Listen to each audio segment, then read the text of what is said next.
135 ഹൈറ്റിൽ 60 centimetre വിടുത്തിലുള്ള single കള്ളി window ഡെലിവറിക്ക് വേണ്ടി റെഡി ആയിരിക്കുകയാണ് ഇവിടെ. ഇത് മുക്കാൽ സ്ക്വയർ ട്യൂബാണ് ഇതിന് കൊടുത്തിരിക്കുന്നത്. മുക്കാൽ ഹോളോ ട്യൂബാണ് കൊടുത്തിരിക്കുന്നത്. അതുപോലെ ഇതിൻ്റെ ഫ്രെയിം സൈസ് വന്നിട്ട് 4 ഇഞ്ചിക്ക് 3 ഇഞ്ചാണ് ഇതിൻ്റെ ഫ്രെയിം സൈസ് വരുന്നത്. ഇതിലൊന്നും നമ്മൾ ഷട്ടർ കൊടുത്തിട്ടില്ല. ഷട്ടറിന് വേണ്ടിയിട്ട് ഇഞ്ചസ് നമ്മൾ കൊടുത്തിട്ടുണ്ട്. SS-ൻ്റെ 304 ഗ്രേഡിലുള്ള ഇഞ്ചസാണ് കൊടുത്തിട്ടുള്ളത്. ഇതിലിനി ഷട്ടർ നമുക്ക് വുഡും മരത്തിലും ചെയ്യാം. അതുപോലെ അലുമിനിയം UPVC-കളിലൊക്കെ ഷട്ടർ ചെയ്യാം. നമ്മൾ ജനൽ പൊളി ഷട്ടർ അടക്കം ചെയ്ത് കൊടുക്കുന്നുണ്ട്. പക്ഷേ ചില കസ്റ്റമേഴ്സ് അത് മരത്തിൽ ചെയ്യാം എന്ന് പറയുന്നതുകൊണ്ടാണ് ഇതുപോലെ ഷട്ടർ കൊടുക്കാതെ ഇഞ്ചസ് മാത്രം വെച്ച് കൊടുക്കുന്നത്.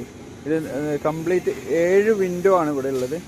135 ഹൈറ്റിൽ 60 സെൻറ്റിമീറ്റർ 60 സെൻറ്റിമീറ്റർ വിടുത്തിലാണ് ഈ വിൻഡോ ചെയ്തെടുത്തിട്ടുള്ളത്. അതുപോലെ വെന്റിലേഷൻ വിൻഡോ ചെയ്തിട്ടുണ്ട്. ഇവിടെ ഒരു